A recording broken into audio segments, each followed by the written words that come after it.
Yeah. I'm not kidding, man. I mean, we discussed this in the lost tapes that'll be in the vault. Yes. But when I started out in bands, years ago, I honestly looked at it. I mean, I remember having the thought back then in one of the first bands I was ever in was, here, I'm the lead singer in this band. Is like, I don't feel like a lead singer. I feel like an actor playing the part of a lead singer. I really honestly felt that. And that has sort of transcended a lot of how I got started into acting and stuff. But those band roots and being on a stage and being in front of an audience, I mean, that was a lot of use to me when I first got started doing theater acting. It's just a way you hold yourself on stage I mean, there was a point in time when I was a singer in a band where you'd be on stage and my mindset was, I will not be ignored up here. I will not let people sit at the bar and drink. You know, that my job is to entertain, and I will be a spectacle of some sort, hopefully as a good singer. I'm sure not always. But, and that translated when you get to a stage. That's something that those guys who went to DeSales, who I was beating out for parts, that was an aspect of something that they didn't have experience with. They had experience with, learning about theater history and all sorts of great background and stuff like that, things that they know about. But how to have actual stage presence, that's not something you can learn except for doing it time and time and time again, Is it good, Pat? Yeah. Okay.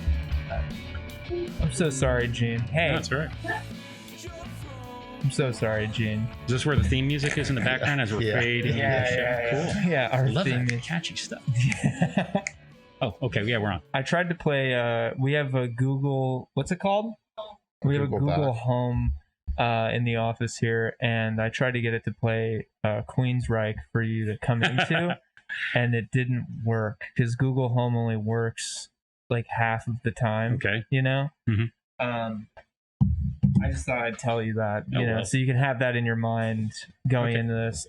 Actually, I kind of remember, I mean, God, it's a stupid memory to even think of, but I remember once listening, I wasn't even listening. I was in a car with somebody and he was listening to Rush Limbaugh because I would never listen to that. And they were using Queensryche as an intro and outro music between commercial breaks. And I'm like, does the band know this? Because while they like a paycheck, I'm sure they're not their cup of tea. So, and that was years ago, man. I love that level of irony. Are we on? What? Are we? Is this the show? She clapped. Hey, man. Yeah, I clapped. Okay. Hell yeah. It could be the show. I love that level of irony, especially when it comes to music, because I think it's usually a lot more subjective than even like a movie would be. Like I'm sure people watch like Full Metal Jacket, for instance, and they go, "Oh, dude, war is awesome. That's so badass." You know what I mean? But like that's the whole not point of that movie. Right. Oh yeah, I'm sure a lot of people mistake things. The glorification of things like that just because it's on there. I mean, back when I was listening to music, gosh, I'm really going to date myself here. We just brought up Queensryche. That was a big thing about bands in the 80s, like Judas Priest and Iron Maiden. People really thought that they were proponents of promoting devil worship and stuff. Like Iron Maiden had a whole album, 666, The Number of the Beast. But it wasn't supposedly promoting it. I mean, there's a lot of things on that record, and a lot of it is just educational. Yeah. And if you want to take especially some of the Maiden stuff. Yeah, if you've put it into the public eye, that makes it promotional. That's an argument, but that's not the argument the band had. The band was also writing songs about, all's calm on the Western Front and other literature things, Murder in the Rue Morgue, Edgar Allan Poe. I mean, there's a ton of very literate writing going on in Iron Maiden, as in bands today as well. When you were growing up, did you have those parents that were like, you can't listen to that? No, not at all. Cool. They pretty much let us go. In fact, my dad was a Vietnam vet. So sadly as it is, he would go to work, come home and drown himself in alcohol. And being a Vietnam vet was probably a lot of the reason that happened. So. Yeah. I mean, I think it's really easy to look at, or I guess it's really easy to look at certain works of art and look at them as two-dimensional purely and see only at face value. It's like, well, there's the iconography on the cover of an Iron Maiden album, and to think that or a Judas Priest album, and to think that like, oh, that's all it is, and it's very one note. Well, art's very subjective. I mean, and it's supposed to be. I think the best art is the ones where it's up to you to interpret what you're going to take out of it. It's not, artists, this goes back to what we were just talking about in the scene with Daredevil and Wilson Fisk's character, and the way that he had admired art, he took his own take on it.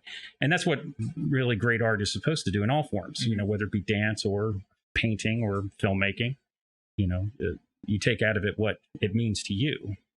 And the ones that stick with you the longest are the ones that mean something very, very personal to you. A lot of times it's not even so much the greatness or the weakness or the aspects of the pieces of art, but sometimes it's when it hits you in your life. Like, what were you doing when you were 13 years old, 14 years old? You're very, very impressionable. And art that will just cling on to you. Yeah, it can. Mm-hmm. Even bad art, if you want to call it that. I tell people this all the time.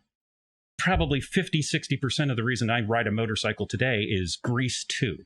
There's a song in there called Cool Rider with Michelle Pfeiffer, and there's a line in there where the one guy says, I guess, good bike, get a motorcycle, it's a good investment.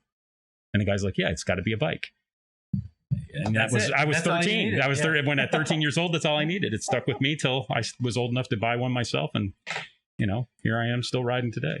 Where do you think like the negative attachments to popular art come from? Because I was thinking of music specifically, like, is it just like a counter to like what is popular? Because it happened when rock first happened. Mm-hmm. There was a big backlash to that, and then the heavier Maiden stuff, and then with rap and hip hop, also you saw a similar thing. Right.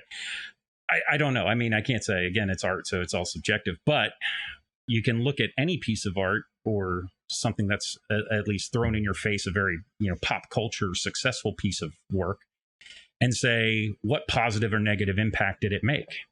Did it drive people to do better things? Did it drive people to be better themselves? I mean, how many guys picked up a pair of drumsticks because of Ringo Starr? Yeah. And that's probably a good productive activity, is to have more drums. Right. Yeah. So as opposed to, some other piece of art that maybe, drove somebody depressed or into suicide or something like that. What has your work achieved? Did it do good in this world? Did you leave the world a better place by making your art? Or did you leave it a worse place? Deep, huh? Yeah, it's a little really early for stuff like that. No, I love that. I mean, it's kind of like with the mission of Fade In, Fade Out, which I'm now the president of. Since last time we discussed, I've been thrust into the board president of Fade In, Fade Out.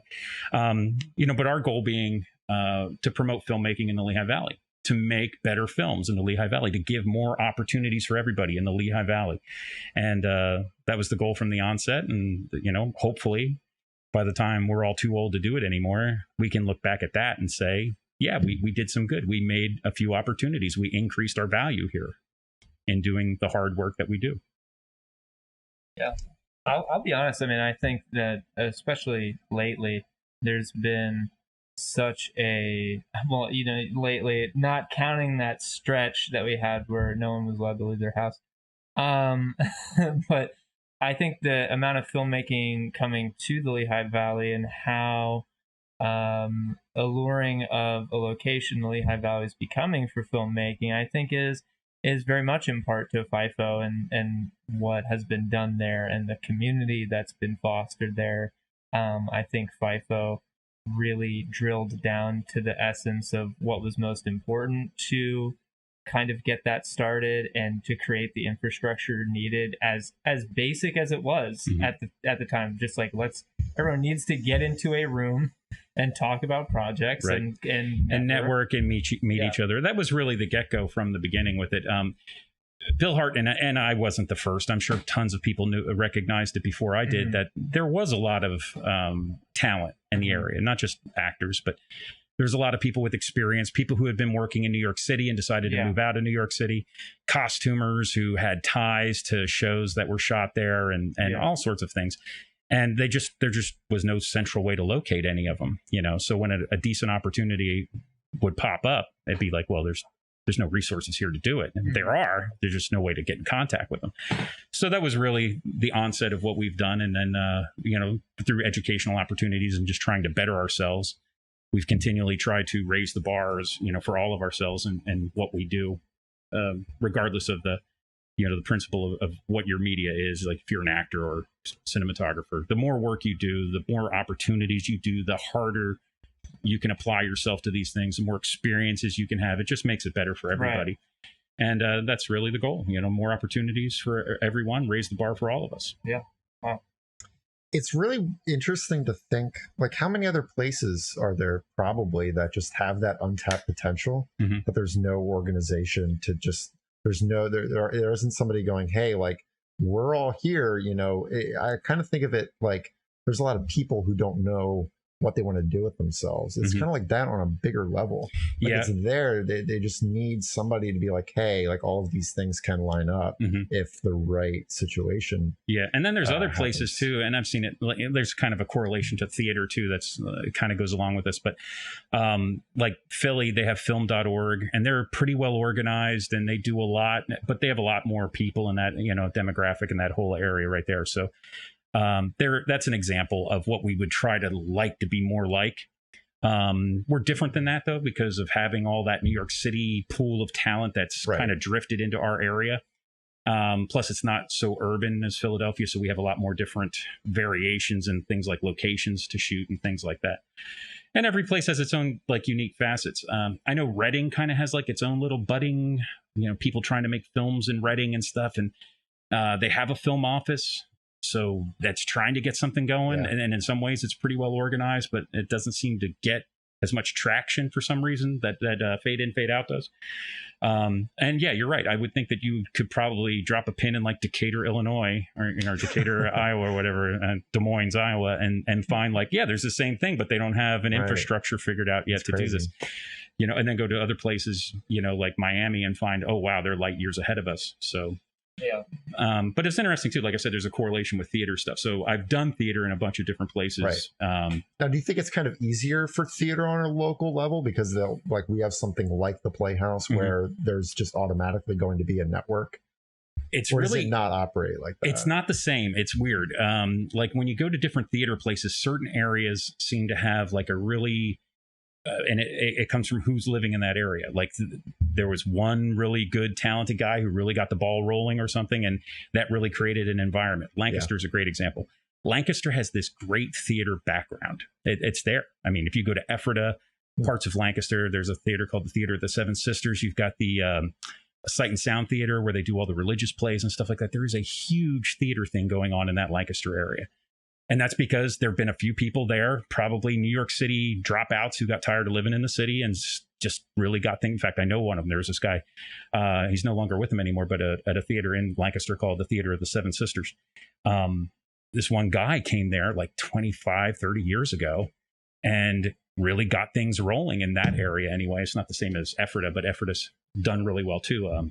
Jonathan Groff, who's on Netflix now, but was in Hamilton and a ton of other plays. He's in one of the voices in he's Kristoff in Frozen, whatnot, from Ephrata. I did not know that. Oh, he's absolutely from Ephrata. Actually grew up with a Mennonite family.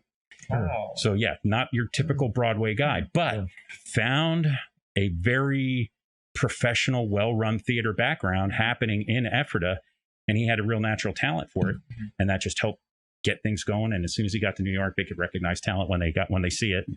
And things took off on. So then you've got that happening there. And then you compare that to like what's happened here. And I love the theater background here in the Lehigh Valley because without it, I wouldn't be where I'm at. But does not have that same kind of pedigree, that Lancaster has.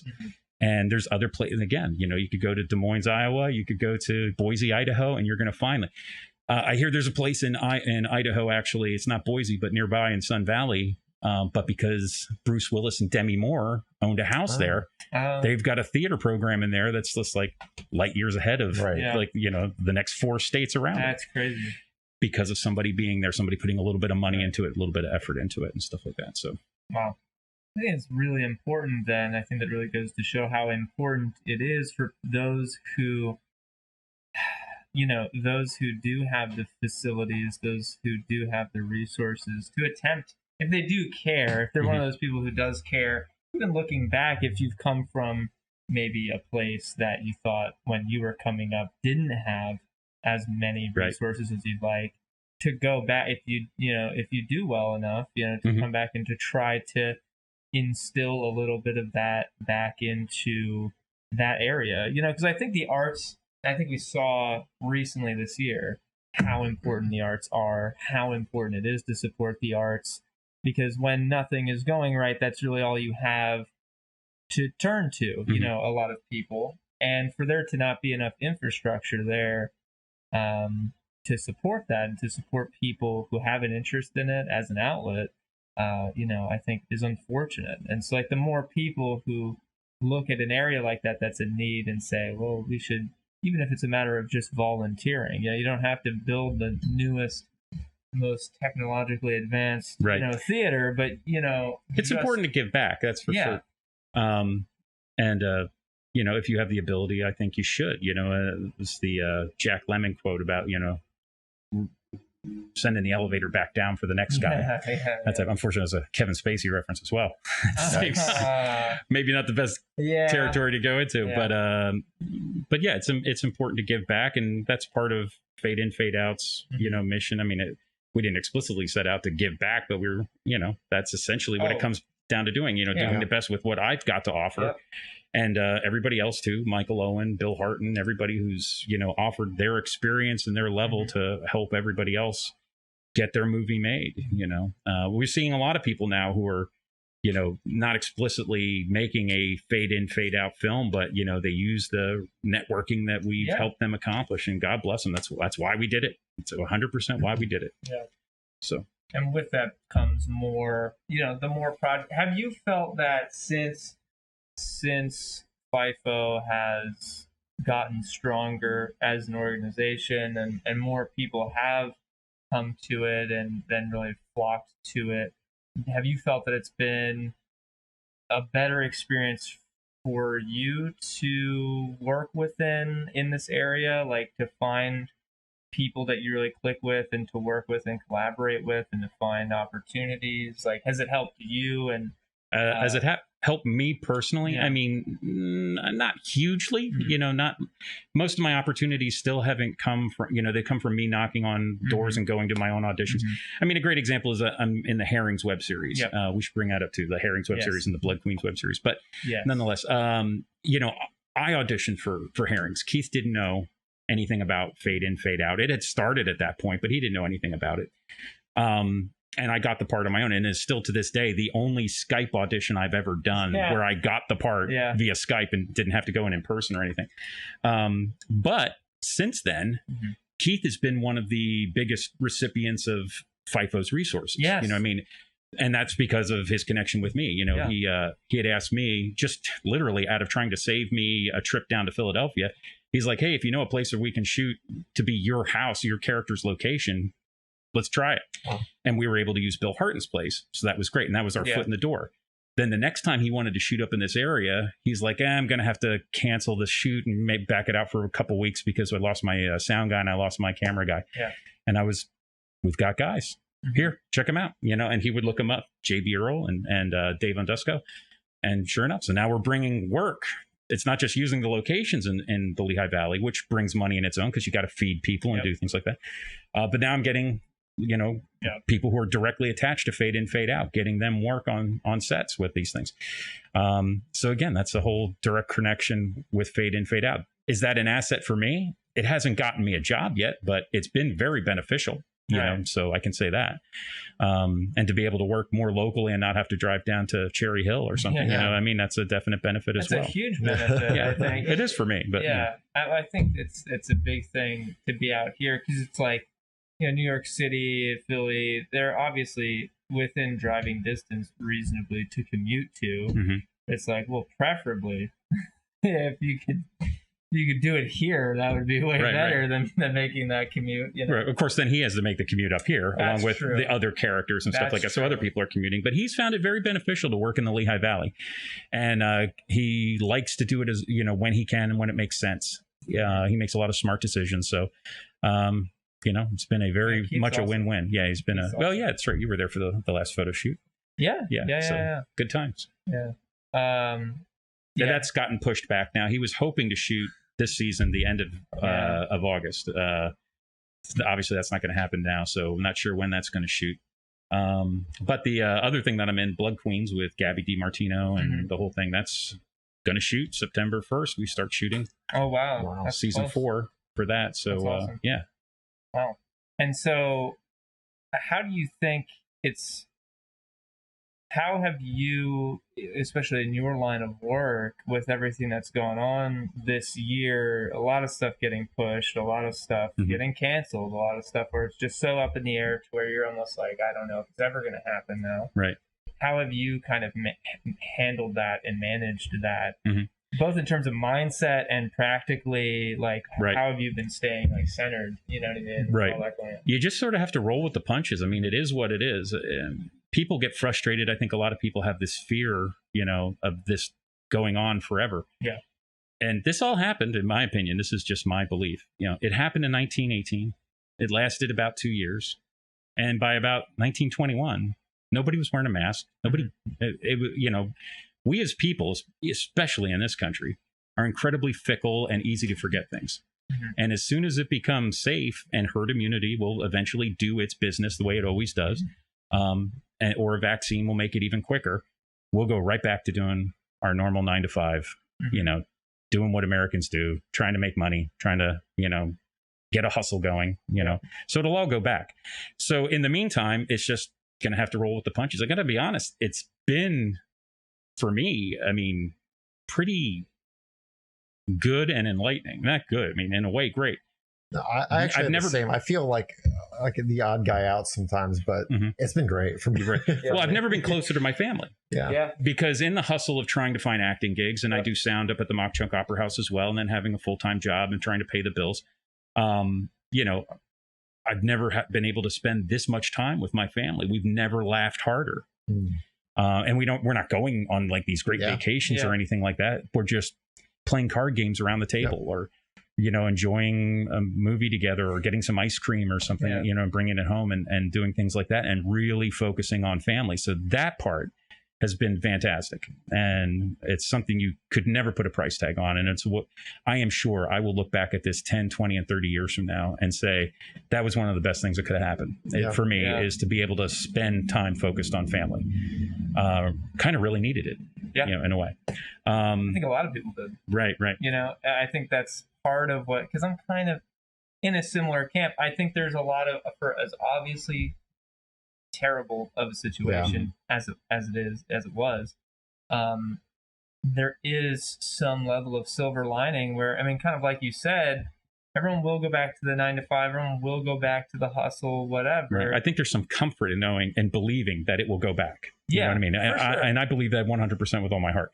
So there's some comfort level in that. But in the meantime, you know, exactly. Like there's stuff close to home to focus on. You got this reprieve almost where I think a lot of people who were very involved in that hustle and that race. And I got to be honest, about those. And I'm jealous of some of those people because I see some people still hustling with their mask on, making movies like that I'm not in. Like, I mean, there was kind of not a running gag, but it was kind of with FIFO. Like occasionally we'd have a like Cinema and Suds event at the Two Rivers Brewing Company, and people would be like, "Why is Gene in like 5 of these 9 movies?" You know, I mean, the Gene Connelly Film Festival is like. I got more than my share of work for a long time, and that's good and great and fine, but glad to see other people getting other work and really appreciating that I don't have so much of it right now. And I got to tell you, as an actor, always and there've been lulls for me in the past where I'm like, why haven't I booked anything? What's wrong? Do I got to update my headshot? Do I got to redo my resume? Whatever. But I've never gone this long without work and been so okay with it. You know, I've never been so okay with not having my calendar filled up. So do you think that part of that is like, do you think that in the future, now that you've had like this time where you were able to see, because it's like, it was a weird time where there was almost no status quo in the sense of like, it wasn't an opportunity cost really for you to spend that much time for yourself and with your family, because nothing else, because there were no opportunities. Exactly. So it wasn't like you weren't thinking of it like that. Do you think that in the future you're going to have a different mindset at all about kind of how that downtime, that personal time should be like budgeted, I guess. And, I sure hope I do. I mean, I hope upon all hopes that I don't lose the perspective of how important and how good this has been for my daughter, for my wife and I. So yeah, it definitely makes you rethink your priorities. It's like having like a near-death experience and then looking back at it and saying every day is important now. You know what I mean? So, and I've always, I shouldn't say always, but for a long time, I've been kind of choosy about with what roles I take. And, you know, and it was always a weird algorithm. It wasn't always like, is this the best written thing? A lot of times it was like, well, what kind of exposure is involved? Is there decent money involved? You know? And those types of things. But this is definitely a huge part of the equation now is, you know, is it worth spending time away from the family? Right? You know, what's going on with the family that I can't miss at this point? Yeah, man. Money is exchanged, time is spent. Yeah. That's crazy. I forget what other podcast we said that on. It's so, like that came up. So true, though. Yeah. It's really so true.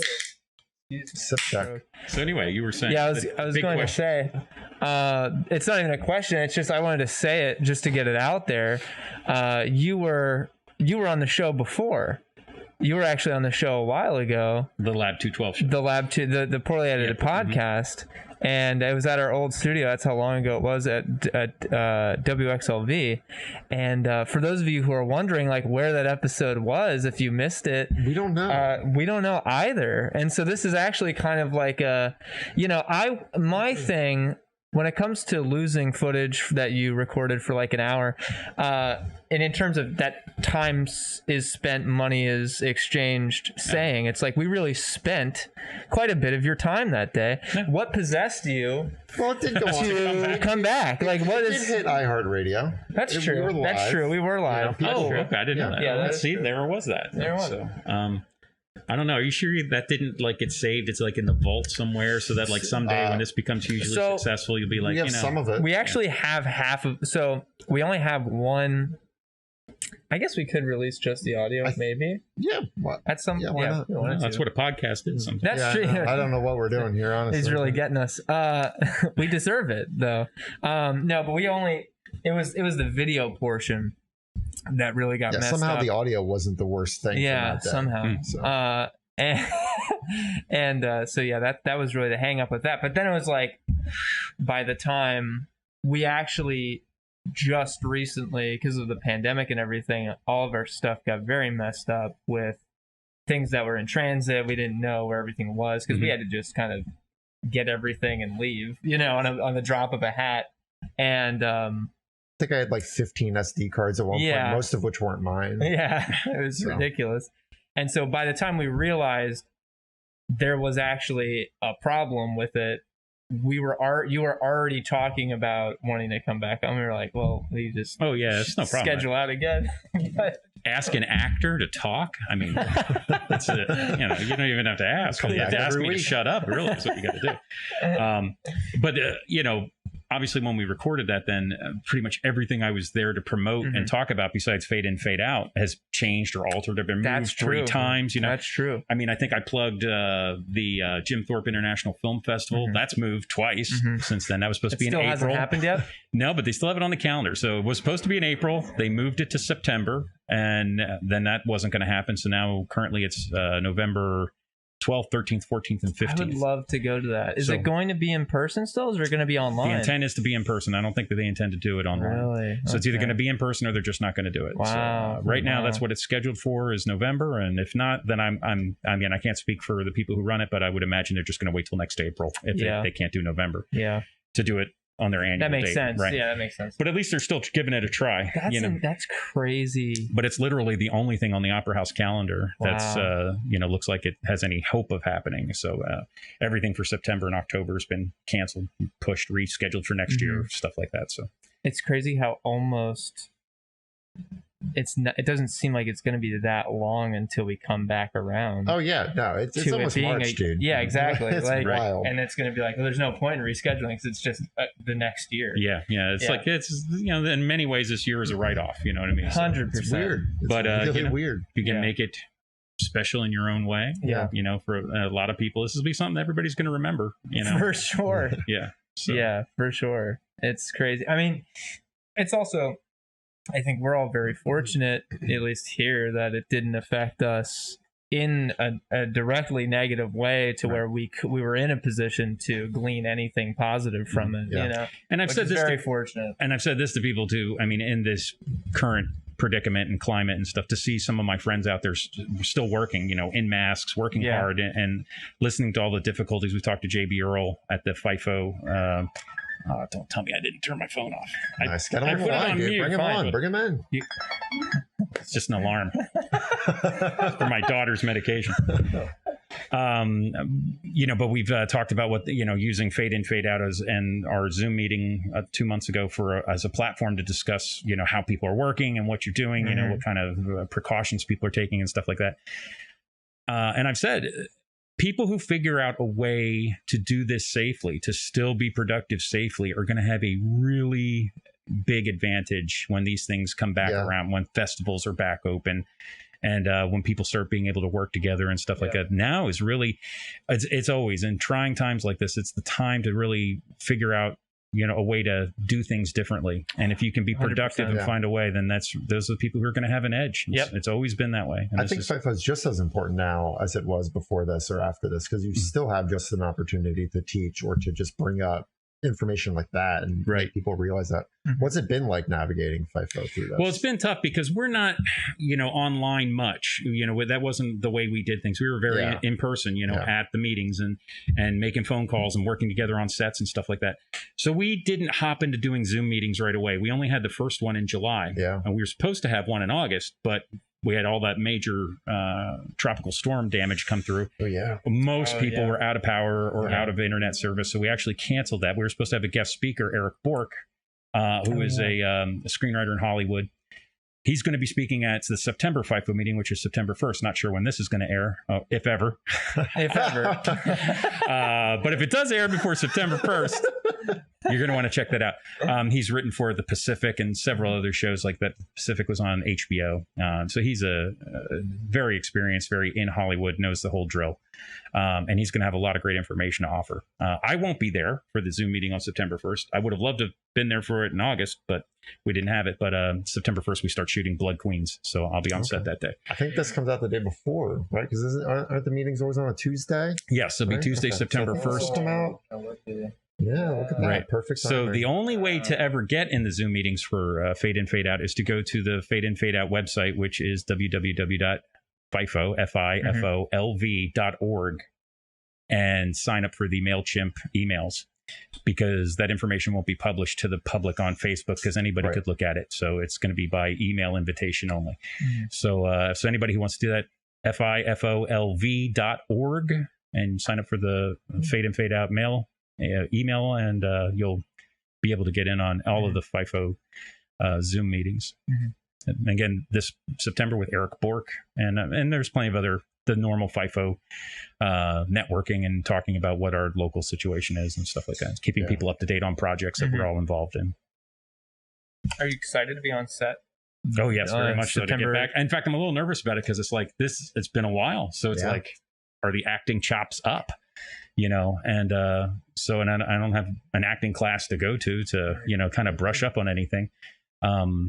You know, I can count on the girls on the show. They're always themselves, you know, and very, especially Gabby's sister Alex. She's you know, very talented, very exceptional. She keeps me on my toes. She really knows how to push the scene. Gabby leaves a lot of room in the dialogue for improvisation and stuff. At least it was for season 3 and for the Christmas episode.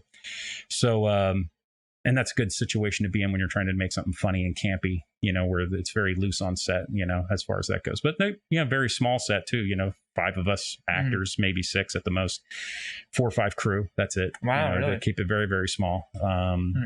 So we do have a location shoot this season. So we have a couple spots. They normally do location shoots in New Hope, but we have one in Lancaster that's specifically for this season. So that'll be fun and interesting. That's cool. That's really cool. Yeah, honestly, I'm wondering. You know, I've been talking to some people, and I got some very startling news that there's a chance that somebody might be looking to have me audition for something that they wrote. and because they wrote it possibly for me in mind, which is terrifying. It's always what an honor and a little, just a tiny bit of pressure. What kind of advice would you have to somebody who has very minimal? I think there's a big difference between like I can be on camera, but there's a difference between that and like narrative filmmaking, right? You know, where you're supposed to be doing. There's a difference between turning up the personality to like 11 for the sake of the camera being on like a vlog or something.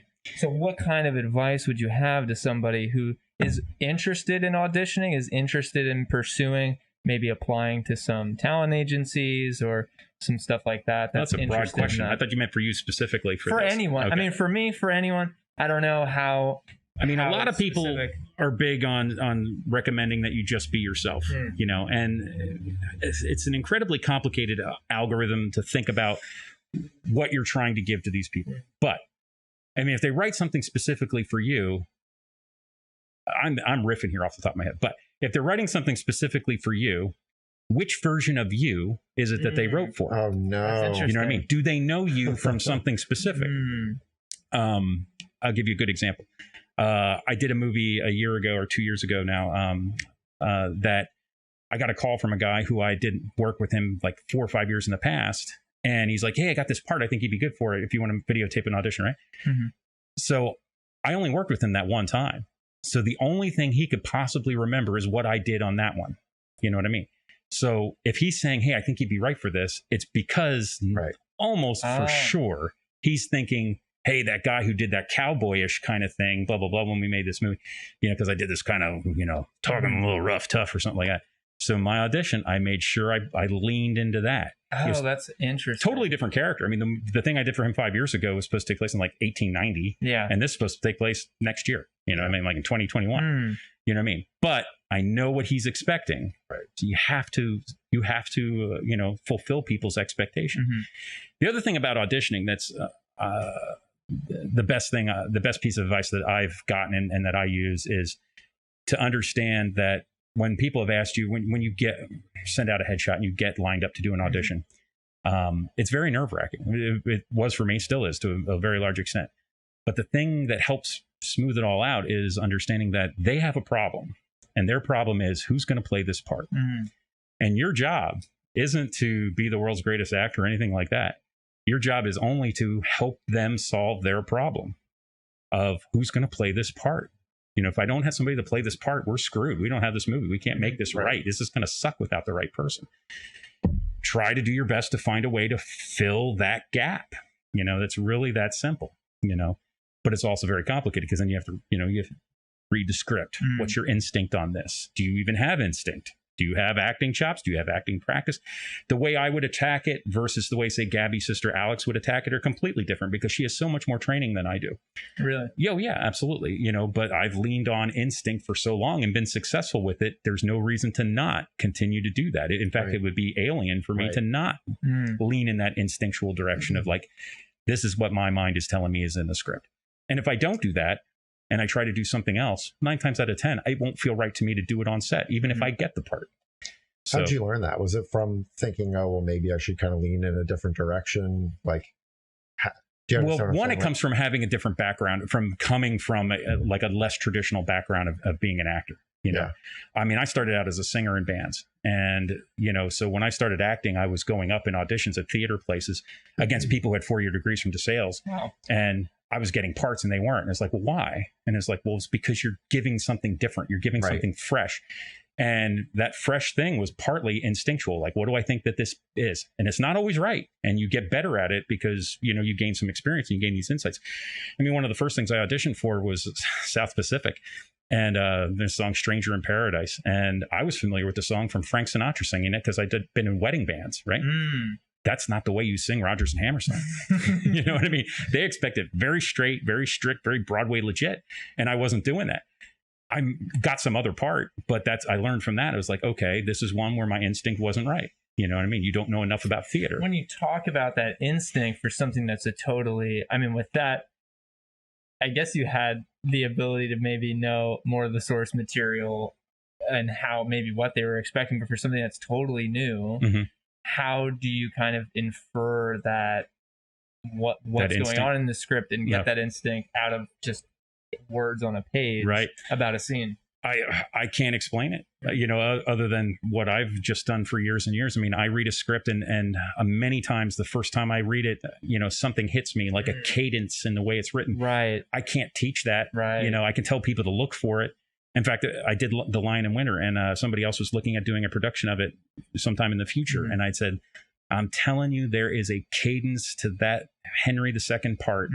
It's in the text, man. It's there. You've got to dig and claw to find it, but it's in there. And when you find it, you'll know it, because it's like, this is it. I'm 100% sure this is what the writer meant. I guess that's probably a really good note to give, is when you're looking for clues like that, if you have the text, if you have the script, whether it be local or whatever, that's where your clues are at. They're in the script. Every writer, when they write, even the most experienced, the least experienced, I mean, maybe less extensive to the least experienced, but even them, they're trying to give a voice to each character, and those characters, like in their head, they had a way that they were talking, and it's in that page somewhere. You know what I mean? If you can find it as an actor, you just latch onto that and don't let go of it. This is what the character is. So, I would say use the script, use the text. That's your guide. Don't ever think that you can turn something, shine a turd. The script is what the script is. The text is there, and you can't just morph it into something else. I had done a production, I didn't want to bring it up, but of a show, and the director had a completely alien idea for the character that I unfortunately got cast in. I shouldn't say unfortunate, it was still an experience, but you learn a lot from even not the greatest theater experiences, but I guess I forgot where I was going with this, but he had a different idea of what this character is going to be than what is traditionally known. That's fine till you get to the text, and it says basically in the text, this is what this guy is. And you can't play it different, because it doesn't make any sense, because the writer is smarter than most of us. And this is a very successful musical that had been put out in the 60s. Oh, wow. And, had been done hundreds and hundreds and thousands of times. And it was like, look, this is what the character is. It's defined in the script. You can't recreate it and change it. That'd be the same as rewriting the script, and you're not allowed to do that. Yes. So there's a reason the script was successful. Because it got, So stick with that. Find the clues in the script. They're there. And sometimes you have to invent stuff, like maybe you get a small part. I mean, that's another thing. A lot of people start out small, just a couple lines, 2 lines, 3 lines. Then the best thing you can do is create more. Right. You know what I mean? For that sort of thing, maybe there's no clues. Your lines are, would you like cream with your coffee? I'll be right back. I mean, right. That could be your line, you know what I mean? Or your 2 lines. But your character's got something going on that day. And if you want to make it something interesting and make it fun for you to play, then you should do that. And if it's too much, that's the director's job to tell you. It's not yours. Your job is to bring something to the table that gets the job done. That's your job. If it's too much, that's their job. You think that's so? And that's really, for an actor and a director in that dynamic, that's a very important thing in that relationship, is for the director to be very aware of what they're looking for and particular about the performance of the act. It's not your job to try to be reading the director's mind. Is that kind of what you're getting at? I mean, it's good to, in a collaborative effort, to try to be bringing them what they want.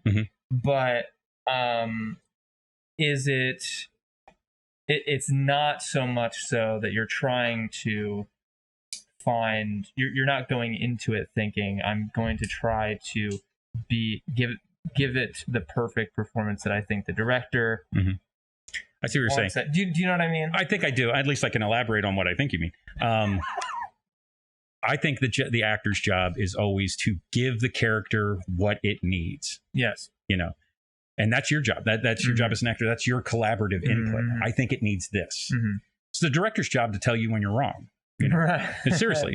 Because it's his vision. And if he says, this is the way we're going, then this is what you got to do. It's not the other way around. Right. But the collaborative experiences have been the best ones for me. And the repeat work that I get when I do get it from people like the guy from up in Scranton who asked me to come back and and do this other movie. They've been because they've been collaborative. It's been because they're like, you got to do your own thing. But again, you got to know that it's their film. That movie was a great example. It's called Black Hole, and it should be in a bunch of film festivals. I know it's in one in November. It's probably, I'm not allowed to announce it, but probably going to be in the Jim Thorpe Film Festival if we have it in November. Nice. But anyway, I'd worked with them before, and he loved what I did. Was cool. Just go with it, Gene. You're great. Whatever. Yeah. So I came in with this time, and I got in the script, and I've gotten the part because I had a good read on my video audition that I sent him. And he's like, okay, yeah, you got the part, and we want to shoot this. And so I told him when we had the one rehearsal, I was like, this is how I see it going. Yeah.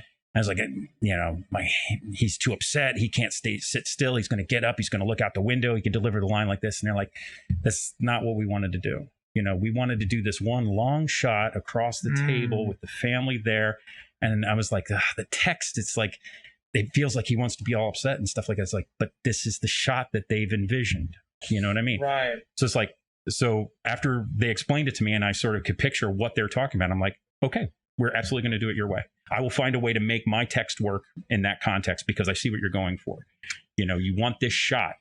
And the cinematographer guy is, again, he loves it. He still thinks it's the best shot in the movie. There's another shot that I think is way better because the lighting's better for the younger character that's in it.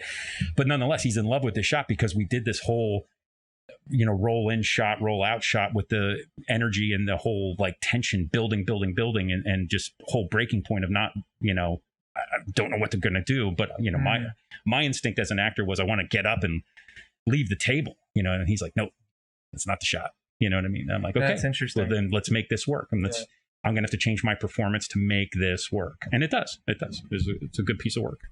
One I'm proud of. And what is that one called? Black Hole. I would really like to see that. Shot by Cole Creative up in Scranton. Oh, okay. Yeah, I've heard of them. Yeah, they're doing a lot of great work up there with just a ton of stuff, getting young professionals going and doing some video There's work. Some stuff going on. Scranton has really turned around. I'll tell you what, they really have.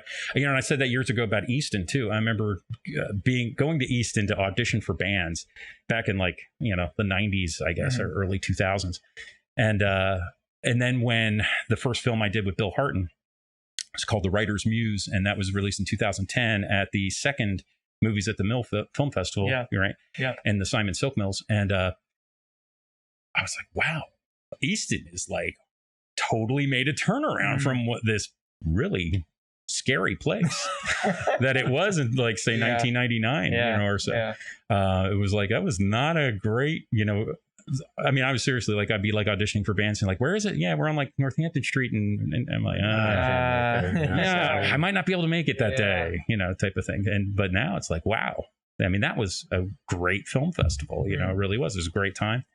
And Easton continues to impress me, and their collaborative or their cooperation with making that film. Like when we did The Writer's Muse, and this is before FIFO, but the beginnings of it.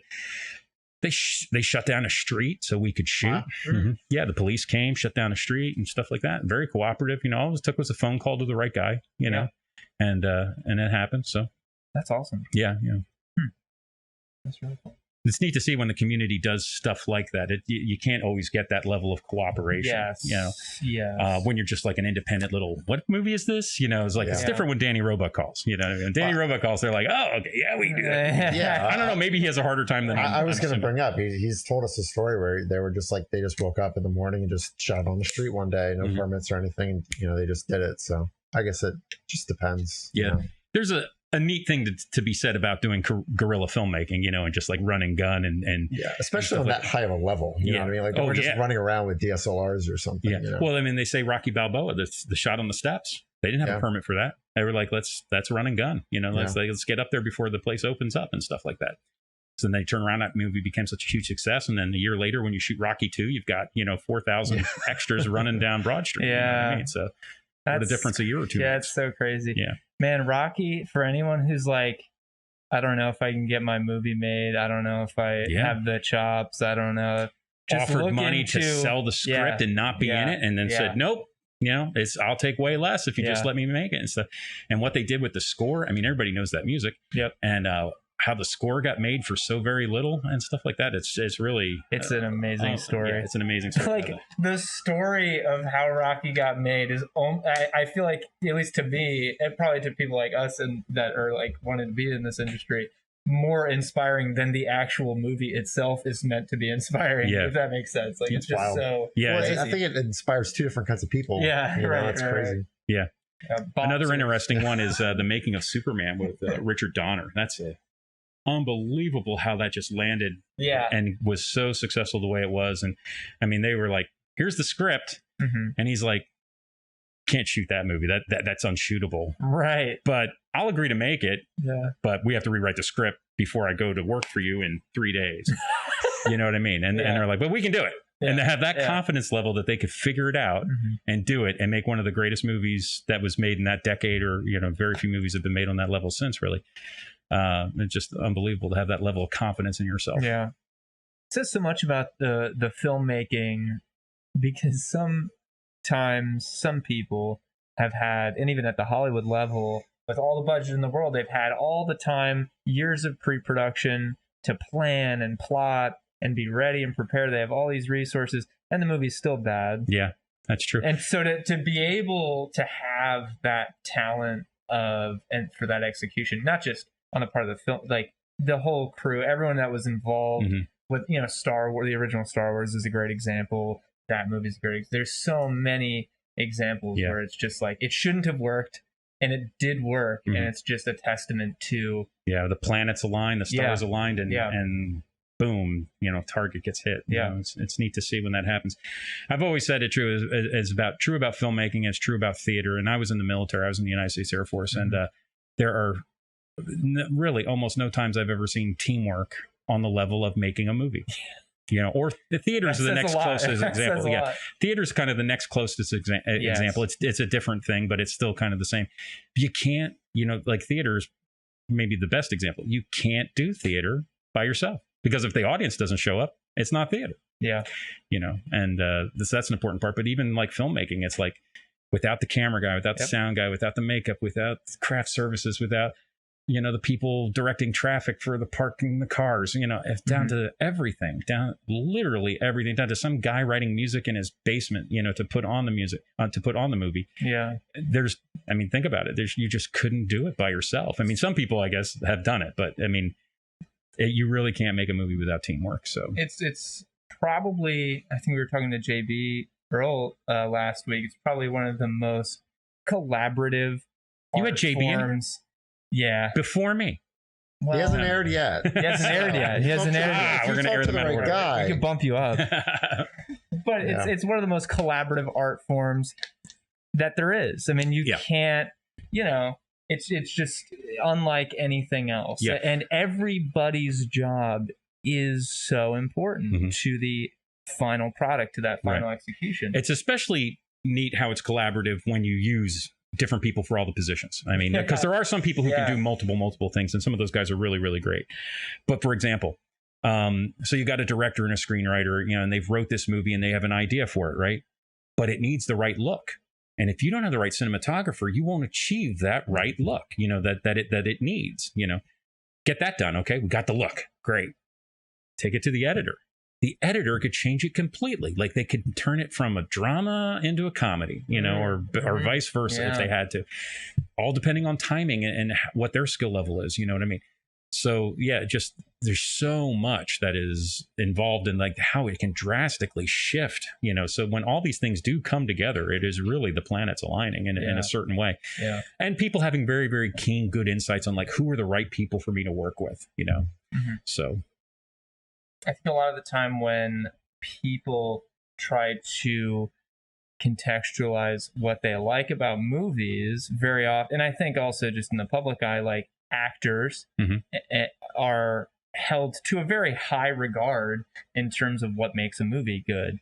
And they get a lot of credit. Almost, they do. You know, because they get to go on the press tours. Right. Right. Because they're the face, they're the personalities. Or it's the director, and rarely that's further than the extent goes. You know, it's like the director, the actors, and they're the only people that really get much of the public credit to the general audience.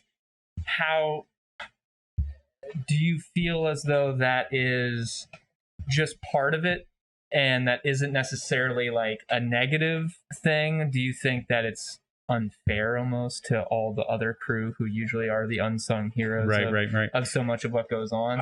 I'm an actor, so I've never given it any thought. It's a good gig for you. Except on the flip side of it. So I guess I can totally understand it, because if you go to festivals, they seldom ever bring the actors up. And it's almost always just the director, sometimes a writer. Right. Occasionally an actor will get asked to come up. That's interesting. And stuff like that. But yeah, it's not, it's not like the press tours where it's just, Robert Downey Jr. talking about the Avengers and Iron Man and whatnot. Yeah, no. So I can see where, other people would get frustrated with that. I've never had the privilege of going on a press tour and being like the face of a movie in that aspect, outside of getting recognized when you go to a festival, like, hey, it's like, you were in that, but not up on stage. Usually the talk back at festivals tends to be just the directors. And in a way should be, because as a movie, it's their vision, even if it's not their script. It's the director is the one who takes that script and will, somebody's got to have that vision of what this can be. And that's the director's job. So, but I can relate, I guess, in that aspect, because I always thought I was in that movie. You should be up there. You should be asking me these questions about things. Yeah. Because I'm an actor and we like to talk. So. No way. I think it's just a product of, those are the people that the audience is seeing, like sure, maybe if movie making was more glorified and more in the public eye, then it would be different. Right. Yeah. Most people aren't cognizant of, what a key grip or a best boy even does on a set. So, to have them talk about their duties on the set, it's going to fall on a lot of deaf ears, as opposed to, you're right, the face and stuff. It's like with a band, the lead singer seems to get that thing. He might not have even written the songs. You know what I mean? And you're frequently the lead singers.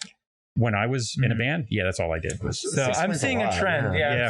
I'm not kidding, man. I mean, we discussed this in the lost tapes that'll be in the vault. Yes. But when I started out in bands, years ago, I honestly looked at it. I mean, I remember having the thought back then in one of the first bands I was ever in was, here, I'm the lead singer in this band. Is like, I don't feel like a lead singer. I feel like an actor playing the part of a lead singer. I really honestly felt that. And that has sort of transcended a lot of how I got started into acting and stuff. But those band roots and being on a stage and being in front of an audience, I mean, that was a lot of use to me when I first got started doing theater acting. It's just a way you hold yourself on stage I mean, there was a point in time when I was a singer in a band where you'd be on stage and my mindset was, I will not be ignored up here. I will not let people sit at the bar and drink. That my job is to entertain, and I will be a spectacle of some sort, hopefully as a good singer.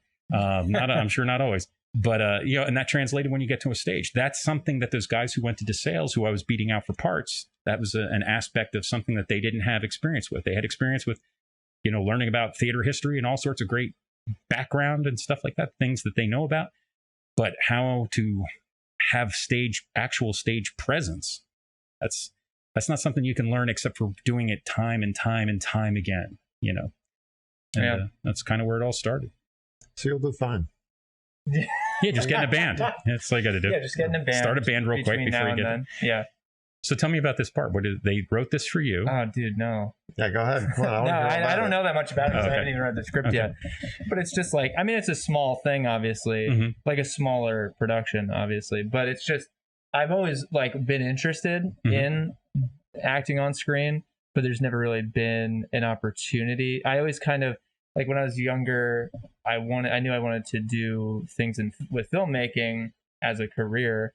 And it kind of just evolved into, I wanted to make my own stuff, but that involved me having to learn all of the other skills to do my own stuff. So learning editing and learning all these other things. And then that ended up being what people wanted me to do for them, because I had to learn all those more technical skills. Right. And so I never got around to the other part of it that I was also interested in, if that makes sense, because I got very wrapped up in the technical. Right. So yeah, I don't know. I don't know what I'm going to do. I've always, been tempted because I have the background as a sound engineer to maybe get into doing sound for films. You'd probably be very good at it. But I don't want to be the guy that people go to for sound because I'm an actor. You know what I mean? I want them to go to me for acting. Do you think that's is that something, do you really feel even in this area, do you feel like getting typecast like that when it comes to crewing? When it gets to crewing, Do you really think that's a huge thing? Is you want to be marketing yourself as like, I'm an actor. Don't ask me. I'm an actor. You know, I don't want to do. Well, obviously, I do believe it. And I've asked other people who I work with, you know, who have a bit of, you know, have a level of experience and a reputation and an opinion that I respect, and they kind of agree with me. The market of sound guys, you know, boom holders and stuff like that is so far and few between that, like, if you did it, people, that's all they'd be asking you to do. Like, you know, because there's a real need for guys like that out there. So that's you know, because I guess other guys want to get into cameras and other things, or lighting or something. I don't know. But so that would be a real concern. And my real love for it is in the actual acting. I mean, I don't think I would love holding a boom.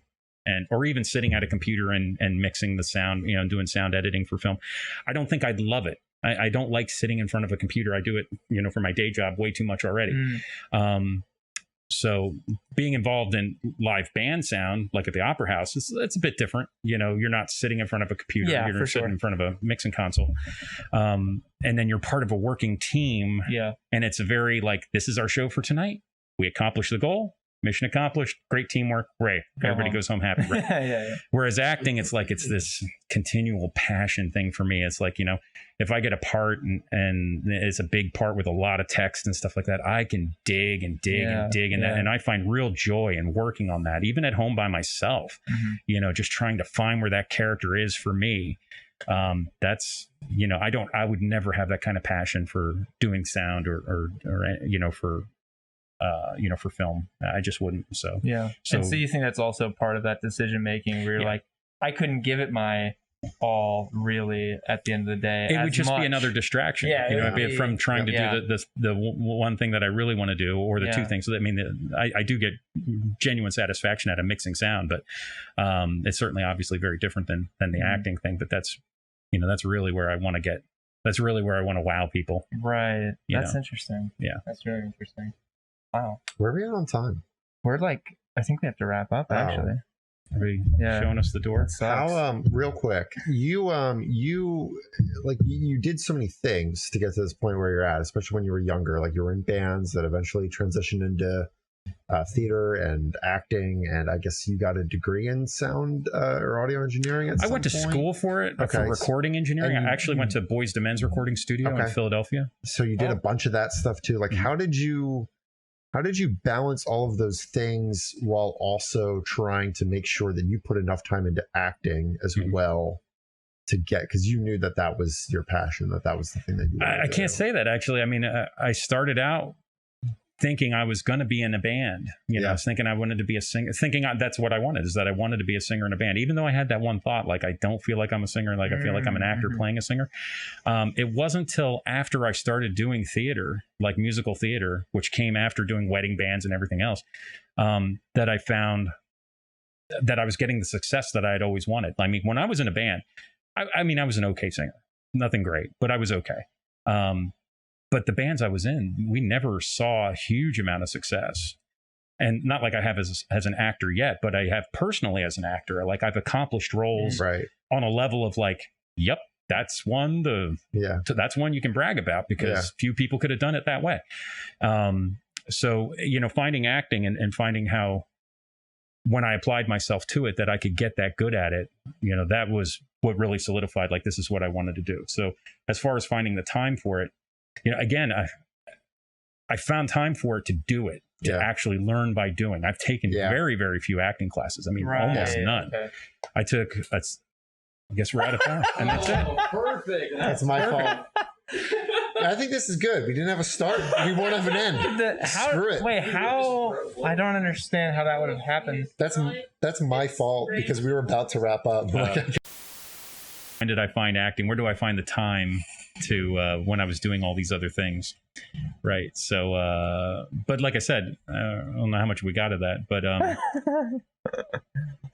I wasn't doing acting, you know, when I was doing the band thing. Right. And so it kind of naturally went from one thing to another. It morphed into it, and then I was finding the time to do it because I was actually doing it. Like I said, I didn't go to school for acting. I took very few acting classes. That's where we left off. I'd taken one on-screen acting course at NYU, and that was like 12 weeks. That was it. And a 12-week course at Touchstone Theater. And I studied for about 18 weeks with Kelly McGillis, who was in Top Gun and Witness and stuff like that. So I studied private study with her for about, something like that, about 18 weeks. But that's it, for me. Like that's all once a week type stuff for those number of weeks, and no real serious study into it. It's School of Hard Knocks more than anything. Yeah. Oh yeah, that's crazy. So I think it was more learning by doing, and FIFO's always been big about that as well. Like, let's get projects rolling. That's where we're going to learn. That's where we're going to get our feet wet. Well, don't you think that also, though, when it comes to acting a little bit, it's kind of intimidating to learn by only putting yourself in those situations? Because that's like, it's kind of one thing if it's like, I think I want to try out being a grip, and it's like, well, no one's going to see on screen if you mess up being a grip, but like if you don't give a great performance as an actor, it's something that'll kind of follow you. I am sure there are some very ugly screen tests of me buried in some tape somewhere in New York City, because when I first started getting into the acting, before I took an on-screen class at NYU, I was like, I do all this theater stuff. I could do this. And I was, I went to New York. I had done a play in New York, and I thought, I'll just go audition for a bunch of stuff. And I'm sure they were horrible because I didn't get any of them. I mean, none. It was, no, it was a lot of no's, And then I took that NYU course, and the first thing I auditioned for out of that was working with Bill Harton on The Writer's Muse. Oh, wow. And it was, here you go, lead role right away. Huh. And I got it. You know what I mean? I needed to make that transition. Son of a bitch. That's awesome. You know what? That might be a good place to be right there. We should just wrap. Yeah. The lights, the house lights are quite literally falling. Yeah. Oh, that sounded great. That's really good. Hey, thank you guys. Gene, thank you so much. Hey, you're quite welcome. Coming out to talk to us yet again. And we'll try very hard to not lose this footage. To be honest with you, since you've been on the show last, we have changed our data protocols when it comes to ingesting footage and storing it and everything. So this time it should be twice as hard for us to lose which will be twice as impressive when it happens. Which, I'll be honest, losing your footage is part of the reason why we reevaluated our system. Oh, okay. Glad I could help. And look, I'm working out the bugs again. Exactly. Yeah. No. I think we found a flaw in your lighting system. Please don't come back. Every time. There's just too many holes in our strategy here that we seem to not be able to figure out. I wish I could be here every week and make it run like just this. Just R&D, all these issues. Really, thank you for taking the time. It's been great. It was a fun hour and whatever. Yeah. I hope there's some kernel of enlightenment in there is for sure. Yeah, so many people. I think there's a lot of value that is in this podcast, and I really appreciate you talking as candidly as you did about so much of it. Thanks for having me. Thanks for coming on. Thank you guys for watching and listening to the Poorly Edited podcast. You can catch the video versions on YouTube to see when the lights go off, and you can also listen to the audio version on Spotify, iTunes, and everywhere else there's audio to listen to. Thank you so much. And please consider buying us new lights. Yeah, buying us new lights or extension cables. Yeah, backup generator, anything like that. Link in the description. So yeah, see you guys later.